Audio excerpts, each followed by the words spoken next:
Al Jazeera Podcasts. Today, a world-class cathedral rebirthed. A medieval Gothic masterpiece, Notre Dame of Paris, is one of the French capital's most beloved and visited monuments. As France's Notre Dame reopens with massive fanfare, we look at what it takes to become world-class and why some monuments never will. I'm Malika Bilal, and this is The Take.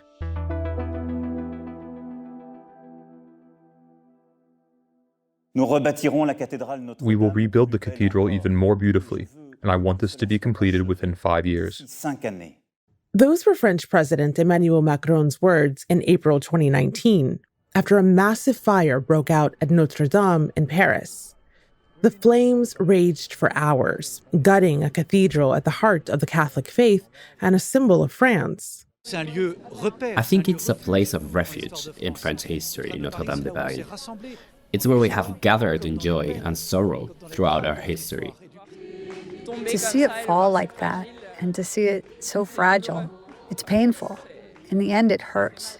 I can't believe I'm really so sad, and I was really just crying just before, and I feel like Paris is crying now, not just me. The building was only 15 to 30 minutes away from total destruction, and my guest today saw it happen. I'm Léopold Lambert. I live in Paris. I'm a trained architect, and I'm the editor-in-chief of the magazine The Funambulist. So Léopold, welcome to The Take. It's really good to have you here. I want to start by going back in time to the evening of April 15th, 2019, when Notre Dame caught fire. As a Parisian yourself and a trained architect, how do you remember that evening?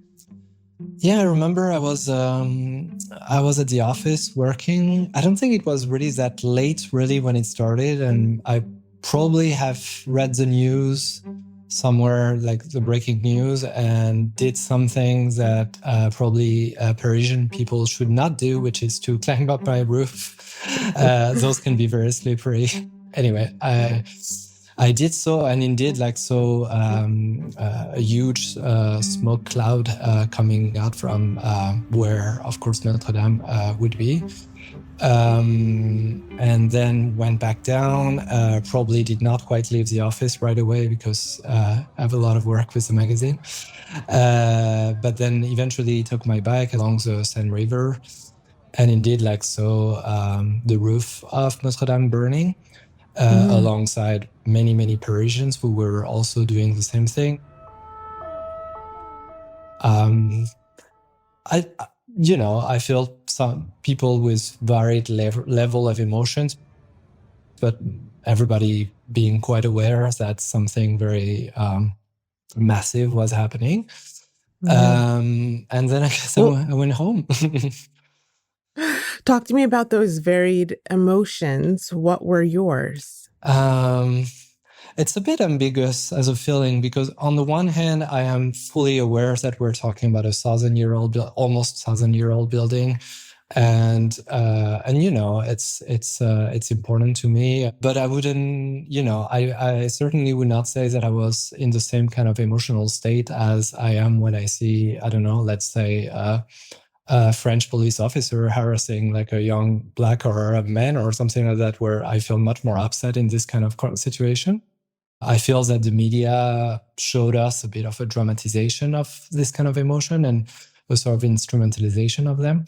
But yeah, as far as I was concerned, I think even today, I'm still having like those quite ambiguous feelings about it. Well, I imagine those feelings are coming up, especially because as we speak, Paris is readying for Notre Dame's grand reopening this weekend. Some 100 heads of state are invited, and the ceremony promises to be nothing short of dazzling, very much in the French way. So we have the Archbishop symbolically reawakening the cathedral's organ, and musical performances from artists from around the world are scheduled. What do you make of all the fanfare? Weirdly enough, I've kind of do not make anything of it. As we are recording this conversation, there's no longer a government in France. So I feel that, whoever heads of states are involved, there will be only one for France, which is Macron himself. I don't know. I think we'll forget about this ceremony as quickly as it happened, quite honestly. That's the great thing about a 900 years old building, is that we can really consider a scale of time that is not at all this kind of scale of time that those heads of states, as you call them, are considering. And as much as everybody will keep Notre Dame in mind for many, many years to come, that probably won't be the case for most of those heads of states. So. It's interesting. So I don't want to brush past the fact that the politics and the running of the country are in flux. So the French prime minister resigned earlier on Thursday local time. After being ousted by a no-confidence vote, French Prime Minister Michel Barnier officially resigned on Thursday. But he and his government were asked to stay on in a caretaker role by President Emmanuel Macron. That means that there is slight political upheaval in France right now. So how are you weighing those two things? Because the ceremony is still going to go ahead as planned. I think it's very similar to what we've went through with the Olympics last summer. Clearly, Macron has this tendency to consider his own agenda. And here I'm playing on words, because agenda in France also means schedule. And not really care for the sort of, will of the people, if we may say. Well, what's striking about all of this is not just how quickly the cathedral burned, but how quickly it came back up. And that is thanks to Emmanuel Macron. Experts had said that rebuilding would be a matter of decades, but Macron promised to do it in 5 years, and his gamble paid off. So, how was it possible? I think it is a good illustrations of our society indeed, that when the state puts its mind to something, such as rebuilding, then it's able to do so. I don't think there was any need to rebuild Notre Dame in 5 years, but there is an urgent need to rebuild the public service infrastructure, in particular hospitals. Many, many schools in France are on strike. There are still many, many battles to be fought in the national education system over and over again. So I think both public education and public hospitals, public health in general, need this kind of urgency that Macron seems to be so eager to give to something like Notre Dame, which again is all good and fine. Like I'm happy that such a monument would be actually renovated, but I think it's a matter of priority, and clearly we don't have the same priorities. More with Léopold after the break. Okay, so Léopold, I want to take us back to Notre Dame itself, and I want to discuss the world's reaction and the resources put into this. Donors, including thousands of regular people, but also American tech giant Apple and French cosmetics company L'Oréal, contributed almost $1 billion to the cathedral's rebuilding. Why do you think they felt so compelled to step up?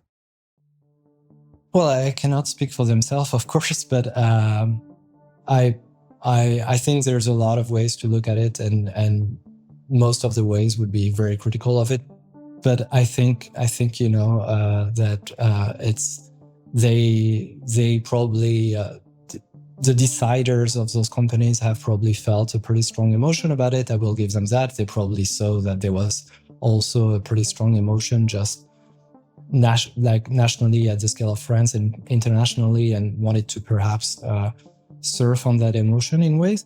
But yeah, I think of course the sort of hierarchies that, for example, colonialism is imposing onto the world are still very much at play in the way we differentiate different monuments around the world. But I think also importantly, the fact that we put so much emphasis on human-built monuments, and now when we look at the various ecosystems and lands that many indigenous people around the world are living with and of which they are a part, we do not really consider this as being worth of protection in any way. And then we can see many deadly transformations that I think should really be part of that conversation.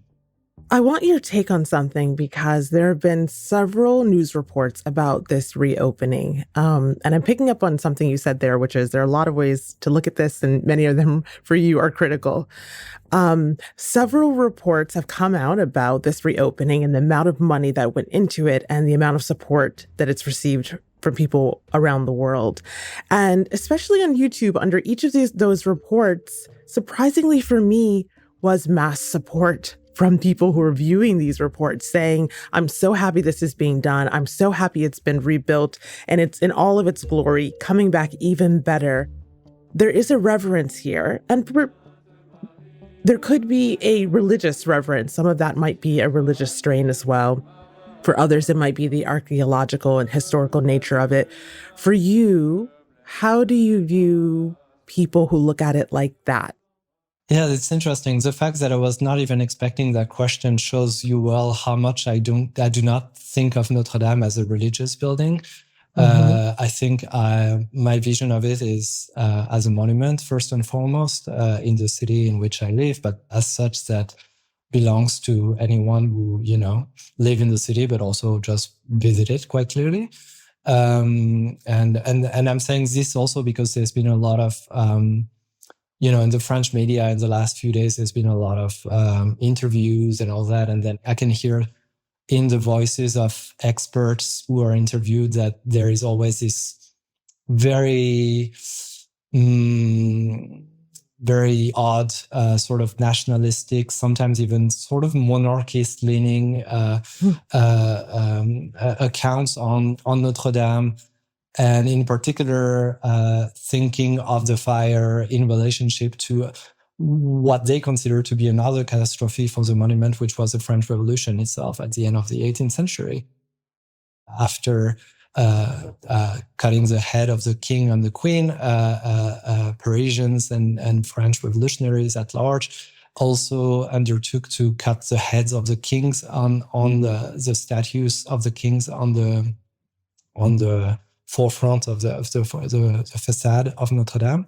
So I don't know. I guess as far as I'm concerned, I see the building much more in the way that the revolution itself was thinking about it. It's kind of a little bit maybe romantic to think about it this way, but as a monument that belongs to the people, and actually still today, I think it's important to say that the building belongs to the state and not belongs to the church. Right. It strikes me that there is, unfortunately, no shortage of endangered heritage these days. But we don't see the same kind of reverence and we don't see the same kind of attention. So take Gaza, just for instance. There alone, UNESCO, the UN Agency for the Arts, Sciences, and Culture, says that as of November 2024, they verified damage to 75 sites since October 7th, 2023, including 7 archaeological sites, 6 monuments, and 10 religious sites. And there are lots of examples in the region and around the world of this same kind of thing, without that outpouring of donations from multinational organizations or individuals or that media spotlight. A city filled with ancient ruins has become a ruin of a city. Tyre, near Lebanon's southern border, has endured relentless Israeli bombing. Entire neighborhoods have been flattened. Baalbek is in Lebanon's Beqa Valley and is famous for its 2,000-year-old Roman temples, designated as UNESCO World Heritage Sites. Now it must contend with modern bombs dropped by Israeli forces. Walk me through why you think that is. First of all, I think I would talk about how Notre Dame caught on fire for reasons that are still quite unknown and that are absolutely accidental. And when we're talking about Gaza, or even if we talk about more recently Baalbek or Tyre in the south of Lebanon, we're talking about a genocidal campaign by a settler colonial army. So I think the political circumstances are widely different, and with it, even more importantly, I would say, it's also ask a broader sort of philosophical question, which is also what is the destruction of a building compared to the destruction of a human life? And I think when we turn to Gaza, we can also hold both of those loss together in the simultaneous destruction of this heritage and of dozens of thousands of people as well. I would like you to elaborate on that a little bit, because just from my memory, there was attention on the destruction in the Middle East when it comes to heritage preservation. And that's when it came to the destruction of the Roman ruins of Palmyra in Syria. They were taken over by ISIL. ISIL is reported to have blown up a temple in the ancient city of Palmyra. This is what many feared would happen when fighters from the Islamic State of Iraq and the Levant captured Palmyra. Fighters blew up 2 ancient shrines they consider un-Islamic. Do you see a difference in discrepancy on why there might have been more attention on an incident like that versus many of the others that we just mentioned? Yeah, for sure. I mean, when it comes to Palmyra, I think it's much easier for Western states to be outraged at the destruction caused by Daesh than it is from the Israeli army. I think talking about hypocrisy when it comes to states in general is sort of supposing that states operate in good faith to begin with. But I think when it comes to Syria, this has been really in the past 13 years. The massive problem is the Syrian people themselves are totally invisibilized from any discussion on the matter. Well, Léopold, you are editor-in-chief of a publication called The Funambulist, which calls itself a platform that engages with the politics of space and bodies. This weekend, those two things will collide in Paris at the opening and online as people watch in either awe or they watch with a critical eye. What is something that you want people to keep in mind as they watch when it comes to the politics of space and bodies? Well, I suppose what would be true for this weekend would be true for just more generally in the fact that the built environment is something that we ought to consider when we think politically and of the sort of conditions through which we're living. I think this is the one that I have myself because as a trained architect, this is sort of the way I perceive the world. So I think that's really something that if you want me to invite people to do, that would be this. It's like try to think of the built environment that surrounds you and try to think what kind of politics are involved in it and how possibly, surely, those politics are based on some sort of hierarchization and inequalities that needs to be fought against. And that's The Take. We really want to hear your thoughts on today's episode. What's a monument close to your heart? And more importantly, why? Drop your thoughts in the comments below. I'll be reading through. We'll see you tomorrow.